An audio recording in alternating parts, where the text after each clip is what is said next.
अजमेर में भूमाफियाओं का बोलबाला। फायसागर रोड पर फर्जी पट्टों का खुलासा। सरकारी विभागों की मिलीभगत से करोड़ों की जमीन पर मचा बवाल। अजमेर जिले में भूमाफियाओं का जाल अब इस कदर फैल चुका है कि सरकारी विभाग भी इनके इशारों पर नाचते नजर आ रहे हैं। मामला फायसागर रोड क्षेत्र का है, जहां करोड़ों रुपए मूल्य की जमीन पर कब्जे और फर्जी पट्टों के खेल का पर्दाफाश हुआ है। हैरानी की बात यह है कि वास्तविक जमीन मालिकों को जानकारी दिए बिना नगर निगम ने उसी भूमि पर पट्टे जारी कर दिए, जिससे न सिर्फ असली मालिकों के अधिकारों का हनन हुआ, बल्कि ये भी साबित हुआ कि नगर निगम के भीतर तक भूमाफियाओं की पैठ गहरी है। पूरा मामला तब सामने आया जब भूमि के असली मालिकों को सूचना मिली कि उनकी जमीन पर निगम की ओर से किसी और के नाम पट्टे जारी किए जा चुके हैं। जैसे ही ये बात सामने आई, वे मौके पर पहुंचे और विरोध दर्ज कराया। इसी दौरान एक अन्य दावेदार ने भी तहसील कार्यालय में शिकायत दर्ज करवाई, जिस पर सेटलमेंट विभाग की टीम मौके पर पहुंची और अत्याधुनिक ग्लोबल मशीन के जरिए भूमि की सीमा ज्ञान का काम शुरू किया गया। लेकिन जैसे ही टीम ने कार्यवाही शुरू की, दोनों पक्षों के समर्थक मौके पर पहुंच गए और देखते ही देखते स्थिति तनावपूर्ण बन गई।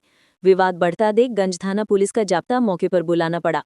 पुलिस ने भीड़ को हटाकर माहौल को नियंत्रित किया ताकि सेटलमेंट विभाग अपनी कार्यवाही कर सके। इस बीच तहसीलदार ओम सिंह स्वयं मौके पर पहुंचे और अधिकारियों के साथ स्थिति का जायजा लिया।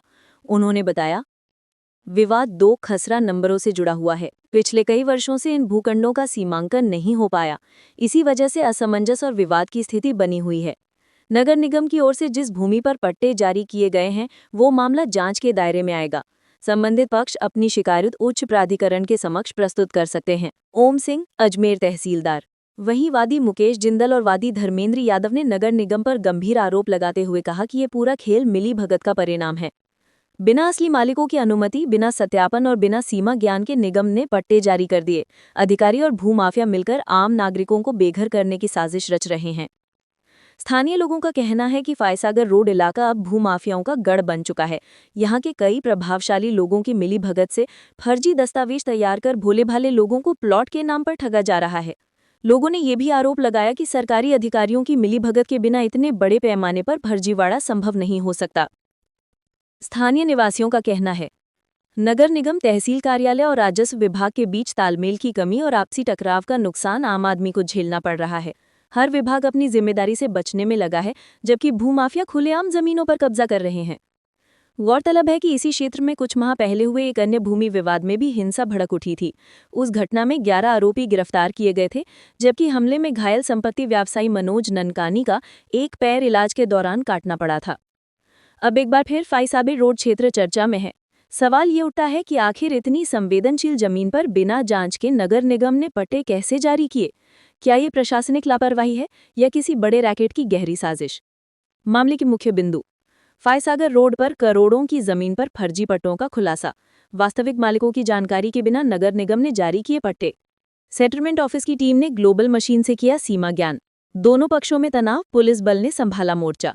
तहसीलदार ओम सिंह ने मौके पर पहुंचकर स्थिति संभाली। नगर निगम और भूमाफिया गठजोड़ की आशंका गहराई। पहले भी इसी क्षेत्र में हो चुकी है बड़ी हिंसक झड़प। अब जनता का सवाल प्रशासन से।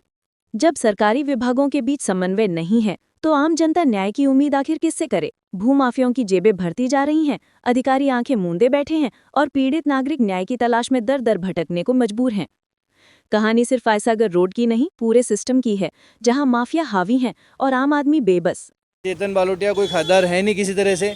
वो बालोटिया जी जाके अपने आवेदक करके और आदेश सेटलमेंट से ला के सीमा ज्ञान करा रहे हैं, जबकि हमारा सीमा ज्ञान अभी तक पूर्व में सरकारी विभागों के अंदर अभी भी पड़ा हुआ है। वो सीमा ज्ञान नहीं हुआ है कि हमने जो चाहा वही सीमा ज्ञान नहीं हुआ है, तो किसी और का सीमा ज्ञान कैसे करने पहुंच गई है? उसके लिए सीमा ज्ञान के लिए माननीय कलेक्टर महोदय ने भी लिखा है, तब भी पटवारी और तहसीलदार जी ने मिलकर उस रिपोर्ट को गोलमोल दी गई है, जब भी सीमा ज्ञान नहीं हो रहा है। को लेकर क्या सीएम पोर्टल पर भी आपकी तरफ से कोई शिकायत दर्ज है या कोई नहीं, कार्रवाई की गई है? सीएम पोर्टल पे तो नहीं है, लेकिन हाँ पुलिस में एफआईआर दर्ज है एक, उसी के ऊपर छानबीन चल रही है। जो 2019 से केस पेंडिंग है, उस पर भी सीमा ज्ञान नहीं हो पा रहा है और इनके 2 दिन की एप्लीकेशन में सीमा ज्ञान के लिए टीम आ गई है। और जबकि सर ये जो पूरा विवाद क्या था, किस तरह से निस्तारण किया जा रहा है इस पूरे विवाद का? देखिए, यहाँ 2 खसरे हैं, एक 1399 है, एक 1398। 1398 का विवाद पूर्व से चल रहा है, उसमें तरमीम का इशू लेकर कुछ है।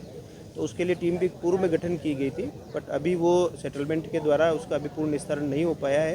किस स्तर पर आवेदन की उसमें भी कमी है। 1399 भी उसके लगायत खसरा है। तो यहाँ 1399 के पट्टा होल्डर के द्वारा आवेदन किया गया था कि 1399 की हमें क्लियरिटी दे, क्योंकि एक मौके पर विवाद है। तो 1398 और 1399 के बाउंड्री लाइन के लिए सेटलमेंट में आवेदन किया गया और सेटलमेंट के द्वारा सीमा ज्ञान किया जा रहा है, ताकि 98 और 99 की बाउंड्री लाइन तय हो। तो जो दोनों के पक्षकार है उसमें पट्टा होल्डर है, इसमें खातेदार है, ताकि इनका निस्तारण हो सके विवाद का। मूल मुद्दा यही है। उसी के लिए आज सेटलमेंट की टीम और रेवेन्यू टीम के द्वारा सीमा ज्ञान किया। सर यहाँ पर ये विवाद है, सामने आए शिकायत पक्ष की शिकायत है कि यहाँ पर पट्टे जारी कर दिए गए, जबकि जो जमीन के मालिक है उनको पता ही नहीं। पट्टा जारी किया गया है, ये निगम के द्वारा प्रक्रिया है, उसके लिए अलग से एक प्राधिकरण है। वहाँ यदि इस संबंध में कोई शिकायत है तो वहाँ इसमें दर्ज की जा सकती है। मूल मुद्दा है कि 98 और 99 की जो बार बार विवाद होता है, लॉ एंड ऑर्डर का इशू भी बनता है, उसके निस्तारण के लिए भाई जहाँ 99 होगा वह 99 रहेगा। मशीन द्वारा DGPS मशीन के द्वारा किया जा रहा है, जहाँ 98 वह 98 रहेगा। पर जब तक ये तय नहीं होगा कि कहाँ 99 और कहाँ 98 है, तब तक विवाद का समाधान नहीं हो सकता। इसीलिए आज नसीराबाद अपडेट्स न्यूज़ की खबरों से जुड़ने के लिए हमारे चैनल को सब्सक्राइब करें, वीडियो को लाइक करें, शेयर करें, कमेंट करें और बेल आइकन को प्रेस करें। साथ ही हमारे सोशल मीडिया को फॉलो करें। धन्यवाद।